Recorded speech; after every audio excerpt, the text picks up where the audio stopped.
예수 그리스도 하나님의 아들의 복음의 시작이다. 아멘. 자, 오늘 여러분 이렇게 빗속을 뚫고 이렇게 오늘 교회에 나오셨는데 너무나 잘하셨어요. 기왕에 나오셨으니까 여러분이 주일날 이렇게 기왕에 나오셨으니까 요 말씀 듣는 요 시간, 예배 드리는 요 시간 우리 다른 거 다 생각을 다 우리가 접어놓고 우리 자녀분들도 좀 피곤하더라도 이 시간만큼은 말씀을 들을 때 쫑긋 귀를 세우고 또 뭐 여러분의 마음을 이 말씀에다가 집중하세요. 여러분이 그렇게 하신다면 여러분이 정말 복된 인생을 살아갈 수 있어요. 그래서 말씀은 제 말도 아니고 또 이거는 세상 말도 아니고 이건 하나님 말씀이기 때문에 여러분이 말씀에 귀를 기울이면 그 말씀이 여러분을 복되게 하고 변화시키고 생명을 줄 말씀이 될 줄로 믿습니다.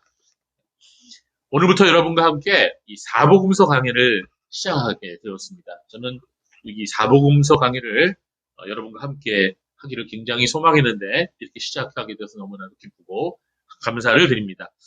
성경을 모두 66권으로 되어 있죠. 모두 다 하나님 말씀이죠. 모두 다 귀한 말씀입니다. 그 중에서 특별히 이 사복음서는 우리에게 예수 그리스도에 대해서 집중적으로 증언을 하고 있습니다. 우리의 주시며 구주이신 예수 그리스도를 우리가 눈으로 직접 보지는 못했어요. 그렇죠? 여러분 예수님 본 사람 있어요? 네, 없죠? 네, 저도 예수님 보지 못했어요. 그러나 오늘도 우리는 이 사복음서를 통해서 예수 그리스도를 만날 수 있는 것입니다. 성령님께서는 우리가 이 사복음서를 읽고 또 듣는 중에 2000년 전 예수님 바로 옆에서 예수님의 말씀을 들었던 제자들처럼 우리들도 동일한 은혜를 얻을 수 있도록 역사하여 주실 것입니다. 사복음서를 우리가 마태복음, 마가복음, 누가복음, 그리고 요한복음 네 권을 가리키는 것입니다. 이 사복음서를 강의하는 방법은 두 가지가 있어요. 첫 번째는 마태, 마가, 누가, 요한을 각각 따로 한 권씩 강의하는 방법입니다. 대부분의 목사님들이 이 방법대로 사복음서를 강의합니다. 어떤 목사님은 평생토록 이 마가복음 한 권만을 주일마다 강의하다가 하늘나라로 가신 분이 있어요. 조지 피터 목사님이라는 분이 있는데 이분은 영국 석섹스주에서 1618년 6월 7일부터 1643년 5월 28일까지 무려 25년 동안이나 매주일마다 이 마가복음을 설교했어요. 예, 너무나도 은혜로운 설교였다고 증거되고 있습니다. 또 하나는 이 사복음서를 강의하는 또 하나의 방법은 이 사복음서를 함께 나가는 그런 방법입니다. 이 경우에는 각 복음서의 특징을 잘 이해하지 못하고 놓치는 그런 아쉬운 점이 있습니다. 그러나 예수님의 말씀과 사역을 사복음서 전체를 통해서 동시에 살펴볼 수 있는 그런 장점이 있습니다. 이 주석서 있죠? 말씀을 이렇게 풀어놓은 주석서. 이 주석서에도 이런 방법으로 주석을 한 분들이 있는데 우리가 잘 아는 칼빈 목사님이 그렇게 했습니다. 저 뒤에 있는 칼빈 목사님의 그 주석서가 저기 꽂혀 있는데 그 사복음서 강의를 보면은 복음서 하나만 따로 이렇게 강의를 하지 않고 주석을 하지 않고 사복음서 전체를 순서별로 이렇게 강의를 주석을 하고 있습니다. 저도 이 사복음서를 이 칼빈 목사님처럼 통합적으로 함께 보려고 합니다. 자, 우리가 이 사복음서를 읽어나가면서 이제 두 가지 질문을 해야 되는데요. 첫 번째 질문은 예수님은 누구이신가? 입니다. 예수님은 누구이신가? 사복음서가 우리에게 가르쳐주는 예수님은 어떤 분이신가? 그걸 우리가 항상 질문하면서 들어야 돼요. 자, 두 번째 질문은 그 예수님께서 어떤 일을 하십니까? 그것을 우리가 질문해야 되는 것입니다. 이 첫 번째 질문에 대해서는 이 복음서와 신약성경 전체는 이렇게 증언하고 있습니다. 예수님은 하나님이시며 동시에 인간이시라는 것입니다. 여러분 이게 이해가 되세요? 기독론에서 신학에 보면 기독론이라는 게 있는데 이러한 예수님의 모습을 이성 1인격을 가지셨다. 이렇게 표현하고 있습니다. 우리가 이 놀라운 예수님의 존재를 이제 함께 배워 가보려고 합니다. 자, 두 번째 질문에 대해서, 즉 예수님이 우리를 위해서 무엇을 하셨는가? 자, 이 질문에 대해서는 이 사복음서가 놀라운 사건들을 우리에게 증거하고 있습니다. 예수님은 하나님의 아들이심에도 불구하고 자신을 스스로 낮추심으로 사람이 되셔서 이 세상에 오셨습니다. 이것을 뭐라 그래요? 성육신이다 이렇게 말씀합니다. 이 땅에 계시면서 철저하게 하나님의 뜻에 온전하게 순종하심으로 온전한 의로움을 보이셨습니다. 그리고 사람들에게 수욕을 당하시고 고난당하시고 십자가에 못 박히셨고 무덤에 장사되셨습니다. 저와 여러분의 모든 죄를 짊어지시고 우리가 받아야 할 하나님의 그 무서운 죄의 형벌을 해결하기 위해 예수님께서 그렇게 고난당하신 것입니다. 그리고 지옥에 내려가셨습니다. 자, 이 지옥에 내려가셨다는 이 표현은 사도신경에도 있는데요. 이것은 지옥과 같은 죄의 고통을 예수님이 감당하셨음을 그렇게 표현한 것입니다. 예수님은 우리가 받아야 할 하나님의 정죄를 모조리 다, 친히 다 받으신 것입니다. 그러나 예수님에게는 아무런 죄가 없었어요. 하나님께서는 예수님을 3일 만에 무덤에서 다시 일으키셨습니다. 부활하신, 무덤에서 다시 살아나신 것입니다. 죽음에서 부활하신 것입니다. 부활하신 후에 40일 동안 제자들과 함께 지내시다가 제자들이 보는 앞에서 승천하셔서 하늘로 올라가셨습니다. 성경은 예수님께서 하나님 보좌 우편에 앉아 계시다가 장차 산자와 죽은 자를 심판하러 다시 이 세상에 오실 것을 예언하고 있습니다. 이것을 예수님의 재림이라고 그러죠. 이 놀라운 예수님의 생애와 사역이 이 복음서에 자세히 기록되어 있습니다. 또한 복음서에는 예수님께서 제자들과 그 따르는 무리들에게 하늘나라에 대해서 말씀해 주신 그 설교 말씀들이 풍성하게 기록되어 있습니다. 또한 그들 앞에서 행하신 놀라운 이적들에 대한 증거들이 이 사복음서에 기록되어 있습니다. 우리가 이제 이 모든 것을 함께 살펴보려고 합니다. 여러분 기대되시죠? 기대하셔야 됩니다. 예. 오늘 우리가 가장 먼저 볼 본문은 마가복음이에요. 함께 읽었죠? 그 중에서 마가복음의 첫 번째 절인 마가복음 1장 1절부터 우리가 강해를 시작하려고 합니다. 여러분, 이 마가복음은 네 복음서 중에서 가장 길이가 짧습니다. 모두 몇 장이죠? 아시는 분? 예, 16장입니다. 앉아서 읽기 시작하면 아무리 늦게 읽는 사람이라도 1시간 안에 모두 읽을 수 있어요. 제가 좀 성경을 좀 천천히 읽는 편인데, 제가 타이머를 가지고 시간을 쟀더니 45분 걸리더라고요. 마가복음 읽는데. 여러분, 재미있는 영화도 대부분 2시간 이상 넘어가는 것들이 많죠. 여러분, 극장에 가서 영화 보신 분들이 있으세요? 다 가보셨죠? 극장에서 영화 보면서 중간에 일어나서 화장실 가는 사람이 많아요, 적어요. 극히 적죠.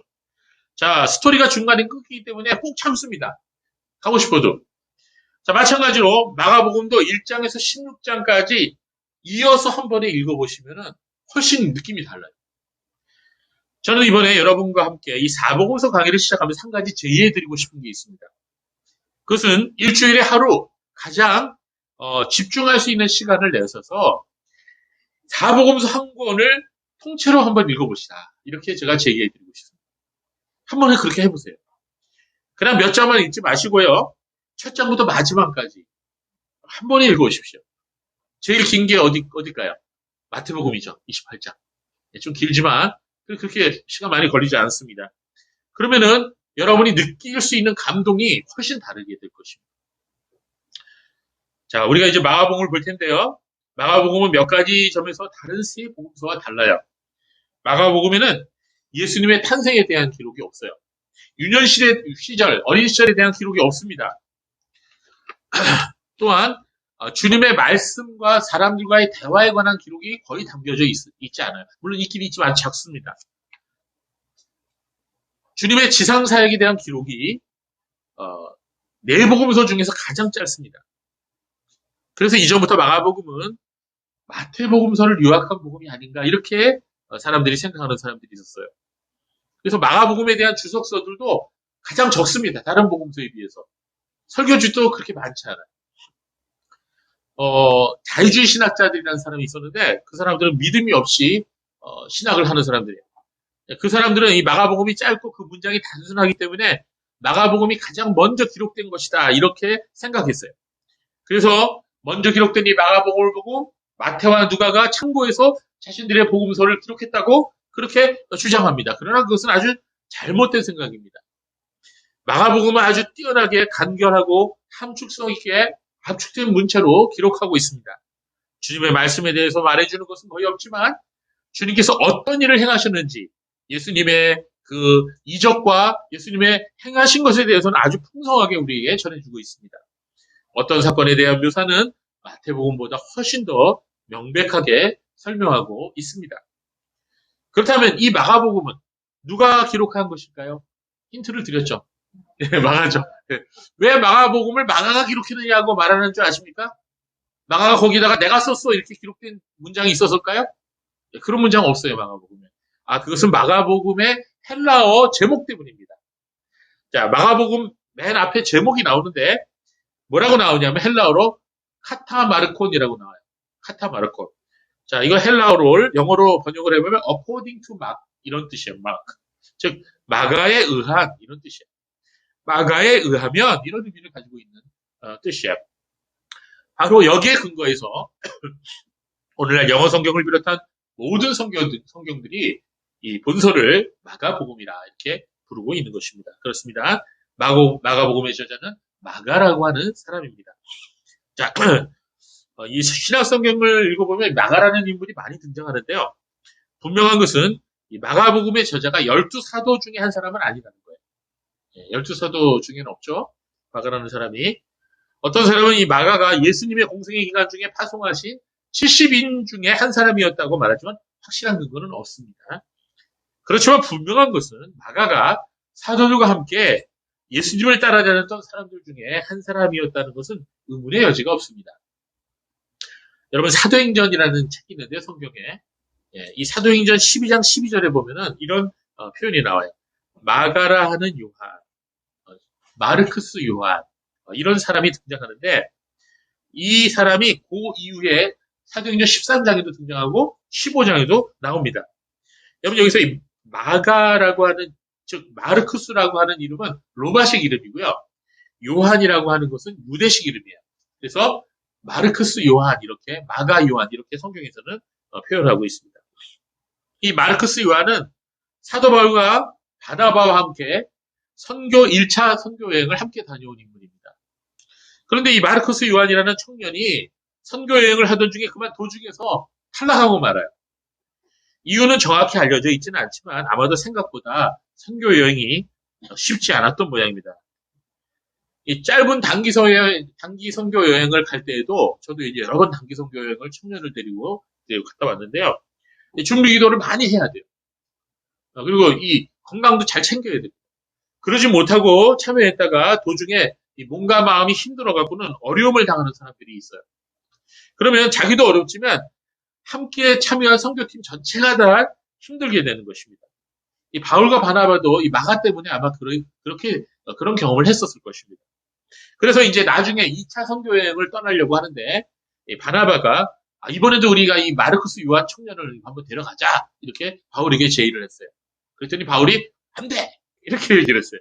이 문제 갖고 두 분이 굉장히 싸웁니다. 여러분 바울하고 바나바가 어떤 분이에요?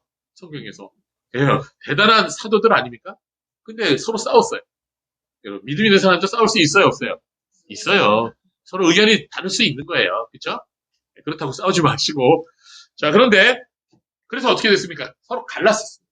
갈라서 갖고는 바나바는 이 마르크스 요한을 데리고 구브로라고 하는 섬으로 전도하러 갔고요. 그리고 바울 사도는 신라라고 하는 그 당시 선지자였습니다. 초대교회. 지금은 없지만 선지자라는 직분이 선지자 신라를 데리고 2차 선교 여행을 갑니다. 그래서 바울과 신라 그런 이름이 사도행전에 많이 나오죠. 자, 그런데 세월이 흘러서 한 10년 정도 세월이 흘러서 골로새서 4장 10절에 보면 바울이 로마 감옥에 갇혀 있게 됩니다.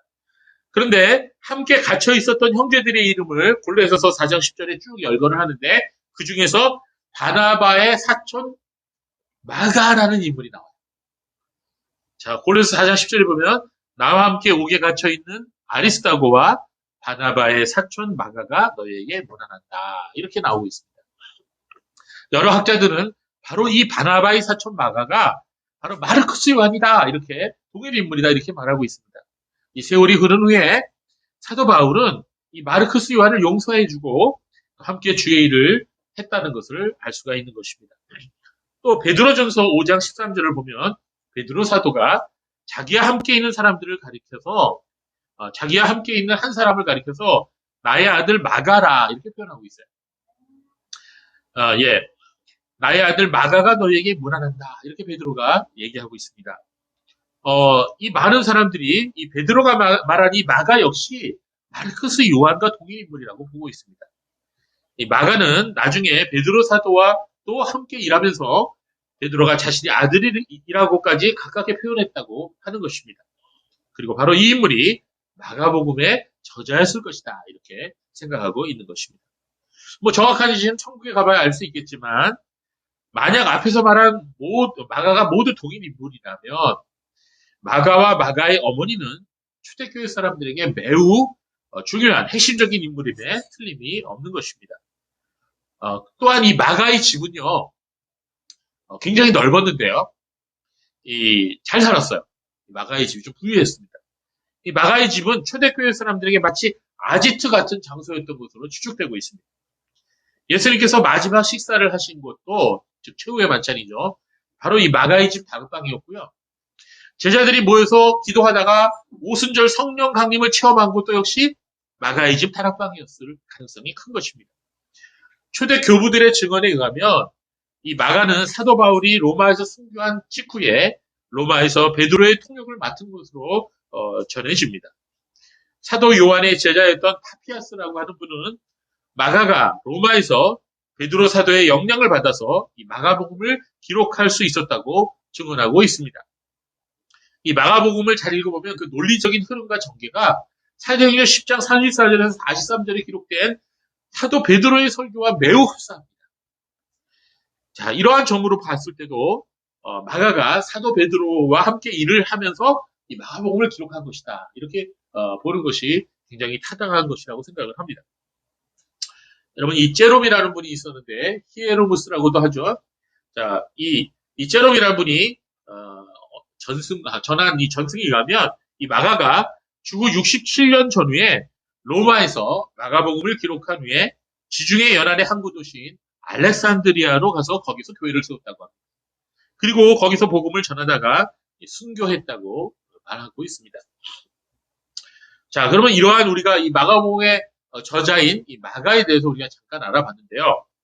우리 오늘 본문을 우리 다시 한번 읽어보도록 하겠습니다. 1장 1절 다시 한번 읽어볼까요? 시작. 하나님의 아들 복음의 시작이라. 예, 하나님의 아들 예수 그리스도 복음의 시작이라 이렇게 말씀하고 있습니다. 자, 이 말씀을 헬라어로 읽어보면 다음과 같습니다. 아르케 투 유앙겔리오 예수 크리스투 후유 세우 이렇게 헬라어로 기록되어 있습니다. 이 헬라어의 단어 순서는 우리나라의 단어 순서하고 완전히 정반대. 그래갖고 이거를 헬라어의 단어 순서대로 직역을 해갖고 재배치해 본다면 이렇습니다. 시작이다. 복음의 예수 그리스도의 그는 하나님의 아들이다. 이상한 말이죠. 이런 식으로 헬라어로 되어 있는 거예요. 자, 시작이다라는 단어가 제일 먼저 나와요. 예, 헬라어로 아르케. 예.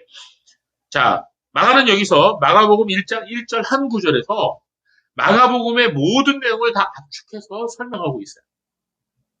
그래서 여기 1장 1절에 나오는 단어 하나하나가 너무나 중요한 단어들이에요. 이 문장은 초대교회 당시 그리스도인들이 서로를 알아보기 위해서 암호처럼 사용했던 물고기 형상인 익수스의 문장과도 같습니다. 전에도 말씀드린 것처럼 이 초대교회 성도들은 드러내놓고 자신이 그리스도인임을 말할 수가 없었습니다. 만약에 그랬다가는 잡혀가서 죽게 될지도 모르기 때문이었습니다. 그래서 이 벽이나 또는 땅 위에 암호처럼 이 물고기 형상을 이렇게 그려갖고 서로를 알아보도록 했습니다. 자, 물고기를 헬라어로 뭐라 그래요? 익수스라 그래요. 예. 그래서 이 익수스라고 하는 헬라어는 대문자로 썼을 때 그 철자 하나하나가 하나의 단어의 첫 글자를 상징해요. 그래서 그것을 모두 모아보면 헬라어로 모아보면 이렇습니다. 예수스, 크리스토스, 세우, 후이오스, 소테르. 자, 이 말을 직역하면 예수 그리스도는 하나님의 아들이시며 구원자이시다. 이런 뜻입니다. 이것은 마가복음 1장 1절 하나님의 아들 예수 그리스도 복음의 시작이다라는 이 말씀과 너무나도 비슷한 것입니다. 또 하나 이 말씀과 동일한 말씀이 있는데요. 그것은 예수님에 대한 베드로의 고백입니다. 마태복음 16장에 보면 예수님께서는 제자들에게 이렇게 질문하셔요. 너희는 나를 누구라 하느냐? 너희는 나를 누구라고 생각하느냐? 베드로가 이 예수님의 질문에 대해서 이렇게 대답합니다. 주님은 그리스도시며 살아계신 하나님의 아들이십니다. 자, 이 말씀은 마가복음 1장 1절과 거의 똑같은 것입니다. 예수님은 그리스도이십니다. 그리고 살아계시는 하나님의 아들이십니다. 바로 이것이 베드로의 고백이요 마가복음 1장 1절의 선언인 것입니다. 초대교회 사람들은 이 고백을 만나는 사람들에게 했어요. 만나는 사람마다. 아까 말씀드렸던 이에소스 문장이나 베드로의 고백이나 아주 중요한 두 가지 고백이 거기에 담겨 있습니다. 하나는 예수께서 그리스도이시다라는 것입니다. 두 번째는 또 하나는 예수께서 하나님의 아들이시다라는 그런 고백인 것입니다. 바로 이 두 문장이 합쳐져서 사복음서의 전체 내용을 이루고 있는 거예요. 즉, 사복음서를 압축하면 바로 이 두 문장으로 압축할 수가 있는 것입니다. 바로 이것이 복음의 핵심 내용이에요. 복음이 무엇이냐 이렇게 물어본다면 여러분 이 두 문장으로 말할 수 있어요. 예수님은 그리스도이십니다. 그리고 예수님은 하나님의 아들이십니다. 이게 바로 복음의 핵심 내용이에요. 예, 초대교회 사람들은 이 고백 때문에 사자밥이 되고 끓는 기름 가마솥에 던져지고 십자가에 못 박혔던 것입니다. 2000년 동안 수많은 그리스도인들이 이 고백을 하다가 집에서 쫓겨나고 직장에서 쫓겨나고 이 고백 때문에 옥에 갇히고 바로 이것 때문에 죽어서 순교했던 것입니다. 그렇다면 마가복음 1장 1절의 이 고백이 과연 무엇이길래 성도들이 목숨을 걸고 싸웠던 것일까요? 사실 마가복음 1장 1절 한 문장에 사용된 단어들 모두가 보통 단어들이 아닙니다.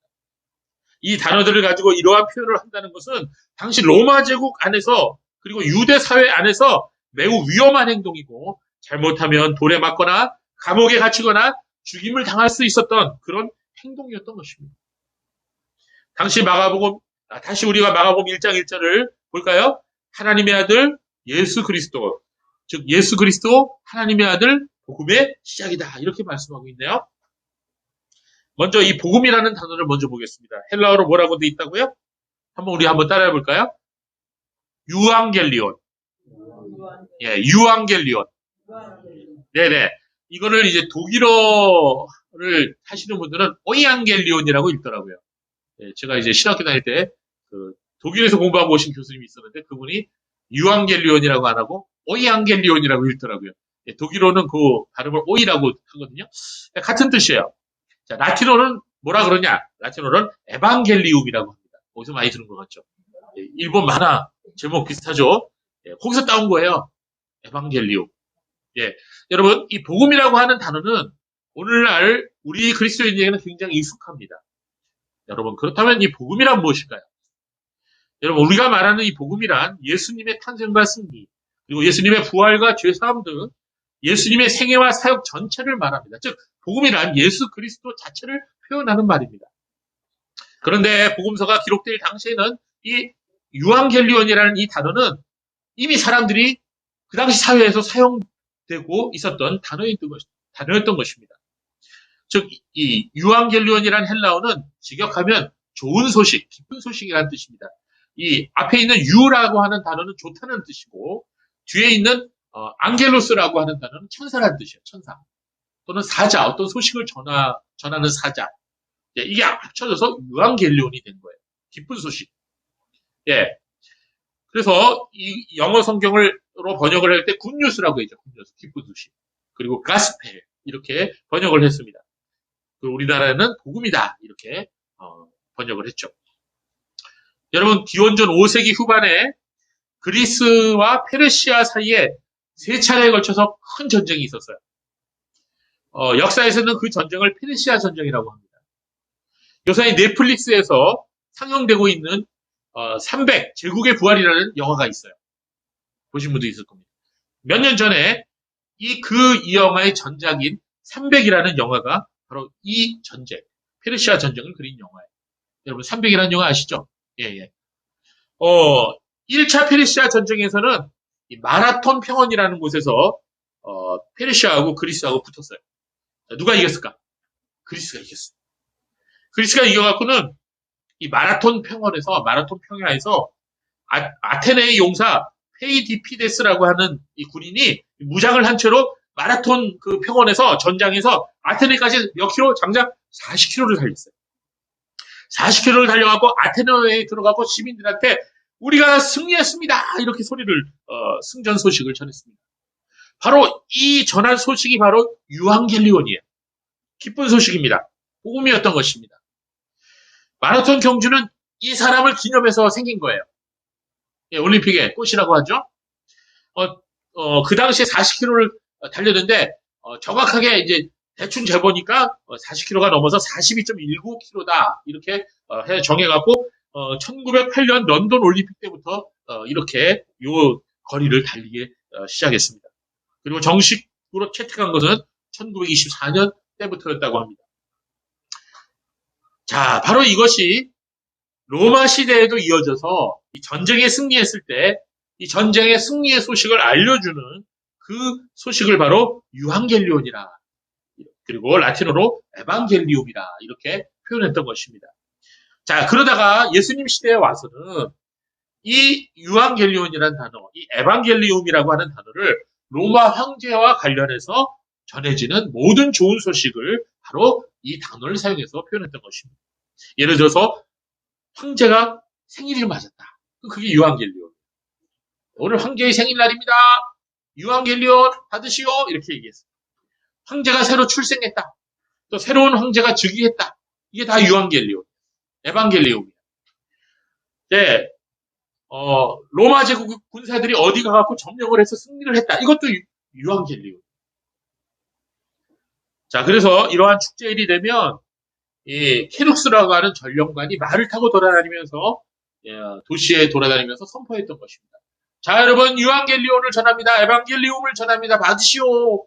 그러면서 황제의 즉위식이나 또는 전쟁에서 이긴 소식을 전했던 것입니다.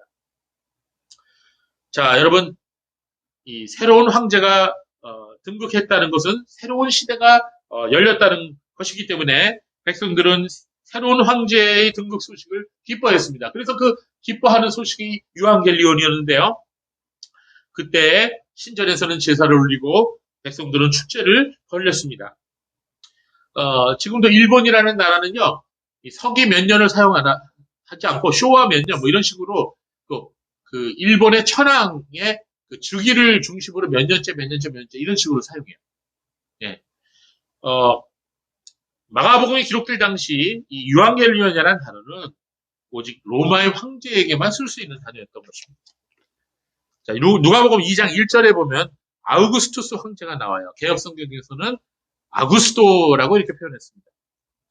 그 무렵에 아우구스투스 황제가 칙령을 내려 온 세계가 호족 등록을 하게 하였으니, 자, 여기서 나오는 이 아우구스투스 황제, 아주 유명한 황제죠. 바로 그 황제 아우구스투스의 탄생을 묘사한 비석의 비문이 있습니다. 그 비문에 이런 글이 새겨져 있습니다. 신의 생일은 그로 말미암아 세상을 위한 복음의 시작이었다. 어디서 많이 본 것 같죠? 놀랍게도 마가복음 1장 1절과 유사합니다. 여기서 신의 생일은 바로 아우구스투스를 가리키는 것입니다. 즉 로마 시대 때는 황제가 곧 신의 아들이에요. 그래서 한 명의 왕이기 전에 신으로 숭배받던 존재였습니다. 그래서 로마에서는 이 황제 숭배가 아주 뿌리 깊었어요. 그래서 이 신의 아들이라는 표현을 황제에게만 사용할 수 있었던 표현이었던 것입니다. 그런데 마가복음은 복음서 첫 시작에서 당시 황제에게만 사용할 수 있었던 단어였던 유앙겔리온이라는 단어와 신의 아들이라는 이 표현을 사용했던 것입니다. 그것을 로마 제국 수도 로마 한복판에서 이 기록을 했던 것입니다. 오직 로마의 황제를 향해서만 붙여지던 단어들을 사용해서 예수 그리스도의 복음의 시작이라고 담대하게 선포한 것입니다. 여러분, 우리나라에서 옛날에 임금님의 말씀을 뭐라 그랬죠? 어명이요 그랬죠. 예, 이 어명은 오직 임금님을 향해서만 사용할 수 있는 말이에요. 임금님이 아닌 사람의 말을 어명이라고 했다가는 어떻게 되죠? 그 자체로 역모에 해당되는 거죠. 잡혀가는 거예요. 마찬가지로 황제가 아닌 존재에게 유앙겔리온, 복음, 이 단어를 사용하는 것은 그 자체가 로마 황제를 향한 반역이었어요. 로마 제국이 사용하던 이 유앙겔리온을 신약성경 복음서 기자들은 그 단어를 사용해서 예수 그리스도의 탄생과 구원 사역을 기쁜 소식, 즉 유앙겔리온이라고 선포했던 것입니다. 이것은 로마 제국에 도전하는 위험한 행동이기도 했지만 유대인들에게도 받아들이기 어려운 표현이었던 것입니다. 유대인들은 오랫동안 메시아를 기다렸습니다. 그런데 정작 메시아이신 예수님께서 그들에게 오셨는데도 그들은 믿지 않았고 받아들여지지 않았습니다.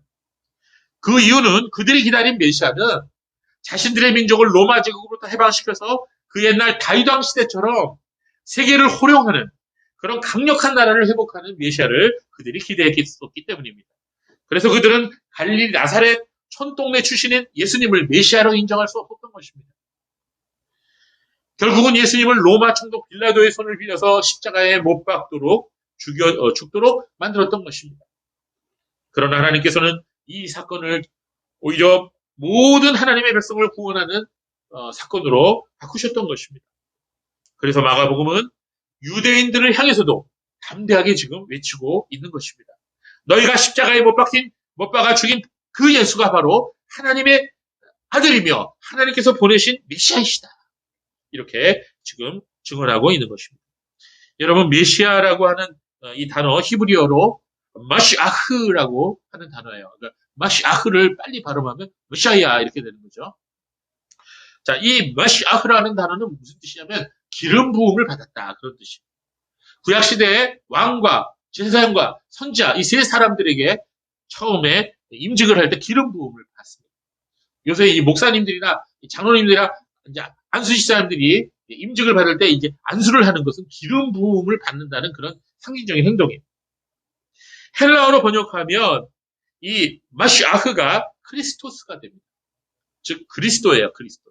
이 그리스도가 헬라어로 기름 부음을 받았다는 것이죠. 그래서 메시아와 그리스도는 같은 뜻입니다. 즉 인간 예수가 너희들이 보았던 그 인간 예수가 다름 아닌 너희가 기다렸던 메시아야. 즉 그리스도야였다는 것입니다. 마가복음 1장 1절은 바로 이 사실을 공포한 것입니다. 또한 마가복음은 예수님께서 하나님의 아들이시다라고 선포하고 있습니다. 이것은 로마 제국 황제에 대한 정면 도전이기도 하지만 유대인들에게는 블레스페미, 즉 신성 모독인 것입니다. 뭐 하나님의 아들이라고? 어떻게 인간이 하나님의 아들이 될 수가 있어? 유대인들에게는 하나님의 아들이라는 표현을 받아들일 수 없었던 것입니다. 어떻게 인간 예수가 하나님의 아들이 될 수 있느냐는 것입니다. 그들은 삼위일체의 두 번째 위격이신 성자께서 사람이 되셔서 우리에게 찾아오셨다는 것을 알지 못했고 또한 믿을 수 없었던 것입니다. 그래서 마가복음 1장 1절에서 사용된 단어들과 표현들은 로마 제국에서 볼 때에도 또 유대인들이 볼 때에도 모두가 받아들일 수 없는 그런 위험한 표현들이었던 것입니다. 하나님의 아들 예수 그리스도 복음의 시작이 되었다. 이 선포는 세상을 향한 선전포고와 같은 것이었던 것입니다. 유대인들에게 조랑당하고 핍박당하면서 동시에 로마 제국의 무자비한 핍박 속에서 성도들은 그 당시를 살아가고 있었습니다. 마가복음은 그러한 상황 속에서 담대하게 예수의 이름을 선포하고 있습니다. 여러분, 이 마가복음이 언제 기록되었느냐 이렇게 질문해보면 학자들은 65년에서 70년 사이에 기록되었다. 이렇게 보고 있습니다. 그런데 바로 이때, 요 사이에, 요 기간에 아주 중요한 사건이 두 가지가 있었어요. 하나는 이 네로 황제, 여러분 네로 황제 아세요? 검은 고양이 네로 말고. 네, 유명한 미치광이 황제죠. 자살했죠. 이 네로 황제가 54년에서 68년까지 통치를 했는데 로마에 불을 질른 황제로 알려져 있어요. 그 로마가 그냥 다 타버렸죠. 로마의 대화제가 64년에 일어났어요. 자, 이 사건으로 인해서 사람들이 그냥 그 황제가 살고 있는 그 황제의 궁으로 막 쳐들어오려고 그랬어요. 자, 이 수세에 몰린 네로 황제가 어떤 소문을 퍼뜨렸냐? 그리스도인들이 불질렀다. 이렇게 소문을 냈습니다. 수많은 그리스도인들이 이 소문 때문에 잡혔습니다. 억울하게 고문당했고 죽어갔습니다. 원형 경기장에서 사자들의 밥이 되기도 했고요. 로마의 길거리마다 나무에 달려서 불태워져서 로마의 밤거리를 마치 가로등처럼 환하게 비추었다고 합니다. 여러분, 이 사건 말고 또 하나 이 사건이 이 기간 중에 일어났는데 그것은 바로 예루살렘 성 함난 사건입니다. 예수님 당시 로마의 지배하에 있었던 유대인들은 종교적인 정체성이 너무나 강해서 로마 제국에 동의할 수 없었어요. 로마 제국은 성제 숭배를 강요하는데 우리는 절대로 야훼 하나님 외에는 섬길 수 없다. 이렇게 유대인들은 강하게 저항했습니다. 드디어 66년에 예루살렘에서 무장봉기가 일어났고요. 네로 황제에 이어서 새로 로마의 황제로 취임한 베스파시아누스라는 황제는 69년에 아들을 타이투스 장군을 보내서 예루살렘의 반란을 진압하도록 했어요. 로마군은 예루살렘을 정복하는데 아주 애를 먹었습니다. 그들이 너무나 강력하게 저항을 했기 때문입니다. 그래서 약이 바싹 오른 로마 군대는 성을 완전히 포위하고 도망 나오는 사람마다 전부 다 잡아가고 십자가에 못 박았습니다. 결국 70년 9월 7일 로마군의 포위 공격이 거의 5달 동안 지속된 뒤에 도시는 항복했습니다. 수많은 사람들이 죽임을 당해서 피가 강물처럼 흘렀다고 기록하고 있어요. 성전은 완전히 무너지고 불에 타버렸습니다. 예수님이 뭐라고 증언하셨죠? 예언하셨죠? 저 성전이 돌 위에 돌 하나도 남지 않을 것이다. 이렇게 예언하셨어요. 헤롯 왕이 성전을 다시 리모델링할 때 황금을 벽돌 사이에 받아 입혔습니다. 그래서 로마 군인들이 무기를 다 땅바닥에 내려놓고 손에 망치하고 정을 들고 와갖고는 벽돌 하나하나를 다 쪼아왔어요. 왜? 금을 캐나가기 위해서. 그래서 벽돌 위에 돌 하나도 남지 않았습니다. 약 9만 7천 명의 유대인이 포로로 잡혔고 그들 중 다수가 끌려가서 로마의 콜로세움을 건축하는 노예가 되어버렸습니다. 이러한 두 가지 사건이 로마의 대화제와 그리고 예루살렘 함락 사건이 바로 마가복음이 기록되던 그 당시에 있었던 사건들입니다. 마가복음은 이러한 상황 가운데 기록되었을 것으로 추측됩니다. 이러한 뒤숭숭하고 어두운 시대에서 복음을 전하고 믿음 때문에 핍박받고 있었던 성도들에게 마가복음은 담대하게 예수 그리스도께서 하나님의 아들이시며 그의 복음이 시작되었다고 담대하게 선포하고 있는 것입니다. 진정한 신은 로마 황제가 아니고 하나님의 아들이시며 온 우주의 왕이신 예수님이시다. 그리고 그분께서 구원자가 되신다. 이렇게 선포하고 있는 것입니다. 그리고 그 복음이 이제 시작되었다라고 이렇게 말씀하고 있는 것입니다. 지금은 비록 로마 제국이 너무나 강성하여서 로마가 영원히 지속될 것만 같고 황제는 만세를 누리도록 천하를 통치하는 것 같지만 과거 아수르 제국이 그랬고 바벨론 제국이 그랬고 메데와 파사와 수많은 강력한 나라들이 그랬던 것처럼 그 로마 제국도 역시 역사 속으로 사라질 것이다. 로마도 영원하지 못할 것을 성경은 지금 직접적으로 예고하고 있는 것입니다. 수많은 강대국들이 수명을 다하여 역사의 뒤안길로 사라지고 앞으로도 그러하겠지만 오직 하나님의 나라는 영원하며 하나님 나라의 진정한 왕이신 예수님께서는 영원히 통치하시는 왕이시며 구원자이심을 바로 이 마가복음 1장 1절 한 구절을 통해 강력하게 선포한 것입니다. 그리고 오늘날도 성경을 읽는 우리에게 여전히 동일한 음성으로 말씀하고 계시는 것입니다. 오직 예수님께서만이 만왕의 왕이시며 하나님의 아들이시며 우리의 구원자이심을 지금 말씀하고 있는 것입니다. 그리고 이 복음이 이미 시작되었고 지금도 여전히 그 복음은 확장되고 전파되고 있다는 것입니다. 여러분, 이 말씀대로 로마 제국은 기독교가 완전히 뒤집어 놨어요. 그래서 나중에 기독교가 국교가 되지 않습니까? 여러분, 그리스도인은 로마 시대 때나 지금이나 하나님을 왕으로 모시고 살아가는 사람들입니다. 예수 그리스도를 왕으로 모시고 살아가는 사람들을 그리스도인이라고 말하는 것입니다. 여러분도 그렇죠? 예수님께서 왕으로 다스리시는 나라가 바로 하나님의 나라, 하나님의 왕국인 것입니다. 그리스도인들은 자신이 속한 나라의 평화와 행복을 위해 애쓰는 애국자들입니다. 이전이나 지금이나 마찬가지입니다. 그러나 하나님을 섬기는 일을 방해받는다면 목숨을 걸고 싸우게 됩니다. 왜냐하면 그리스도인들은 하나님의 나라의 백성들이기 때문인 것입니다. 지금은 코로나 시대이기 때문에 교회가 방역에 협조해야 한다고 합니다. 그래서 현장 예배를 오랫동안 드리지 못한 교회들이 많이 있습니다. 그러다 보니 한두 주 주일 예배에 참석드리지 않은 교인들이 처음에는 온라인으로 예배를 드리다가 다른 교회의 예배나 설교를 기웃거리기도 하고, 그러다가 아예 그냥 많은 교인들이 교회에 출석을 하지 않게 되어버렸습니다. 가난한 교인들이 갑자기 너무나 많이 생겨버린 것입니다. 그러면서도 술집과 커피숍과 유명하다고 하는 음식점에는 사람들이 바글바글합니다. 쇼핑센터나 젊은이들이 모여 춤추는 곳은 굳이 말하지 않더라도 수많은 사람들이 모여있는 곳이 지금도 너무나 많이 있습니다. 그런데 유독 교회만은 코로나에 걸릴까봐 못 나간다고 말합니다. 이번 정권이 의도한 것이라고 저는 봅니다. 이번 정권은 그 본 바탕이 사회주의입니다. 공산주의에 물든 사람들이 정권의 핵심 요직을 다 차지하고 있어요. 사회주의자들과 공산주의자들은요, 기독교를 가장 많이 혐오합니다. 왜 그런지 아세요? 교회가 강력하게 존재하는 한 공산주의 사회로 바뀌는 것은 불가능하기 때문인 것입니다. 그래서 교회를 약화시키는 것이 그들의 목적이에요. 코로나는 너무나도 좋은 기회요, 핑계거리였습니다. 저들로서는 최고의 기회를 잡은 것입니다.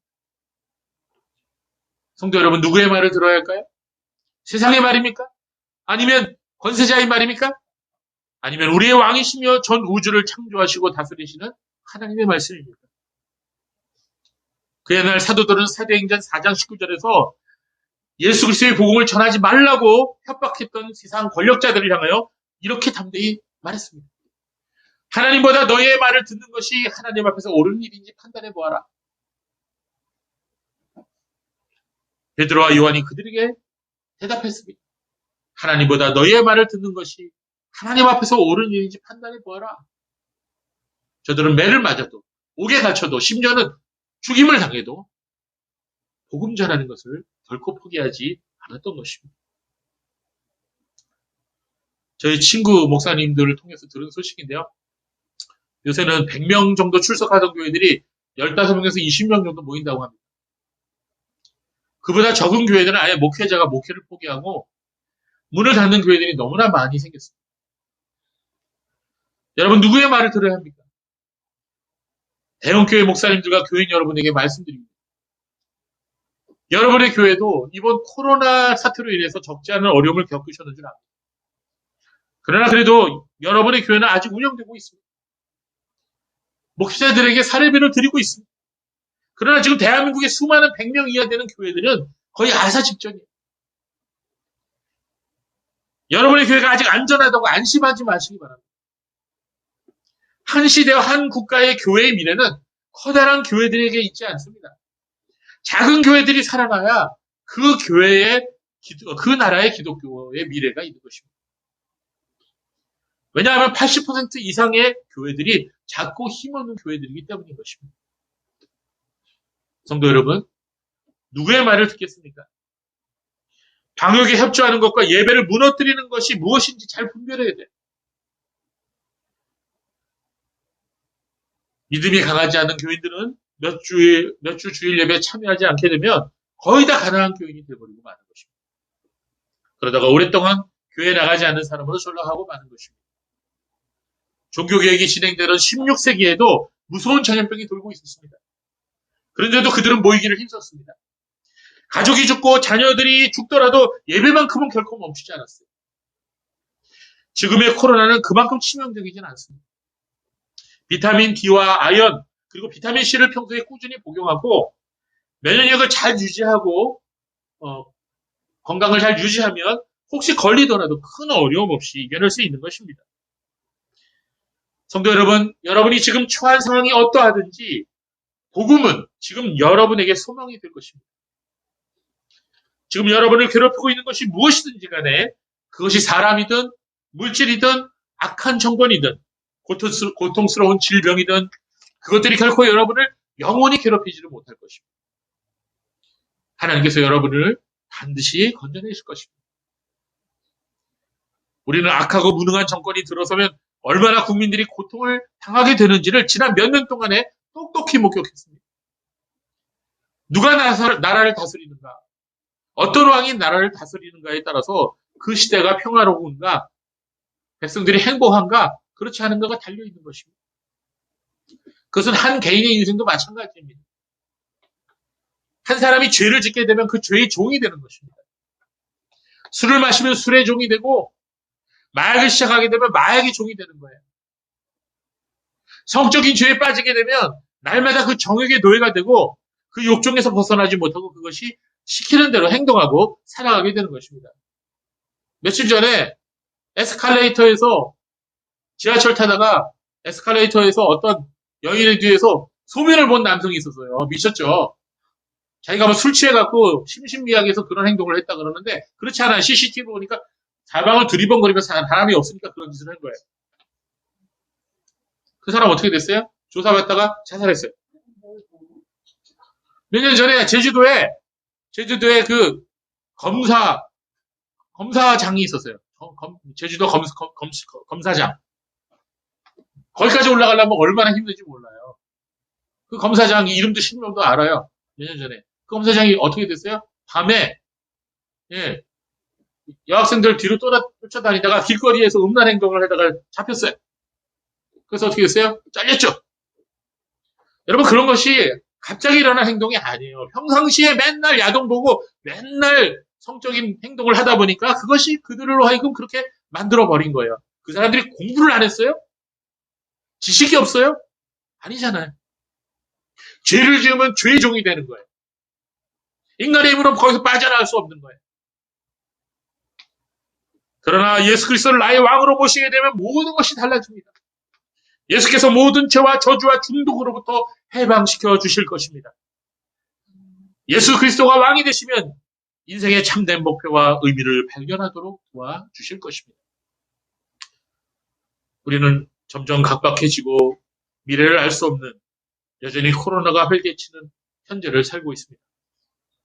그러나 이러한 때도 우리는 영원한 것은 오직 예수 그리스도 그리고 그분이 통치하시는 하나님의 나라뿐인 것을 믿어야 합니다. 우리는 그러므로 항상 예수님이 나의 왕이심을 하나님의 아들이심을 고백하는 이 마가복음 1장 1절의 고백을 해야 할 것입니다. 거기에 소망이 있고 거기에 기쁨이 있습니다. 우리에게 비록 환난과 어려움이 있을지라도 이 모든 것을 이겨낼 수 있는 소망이 바로 그 고백 안에서부터 나오는 것입니다. 이제 이 복음의 이야기를 여러분과 함께 시작하려고 합니다. 우리 모두 함께 나사렛 예수 그리스도를 만나봅시다. 그분만이 우리의 소망이시요 우리의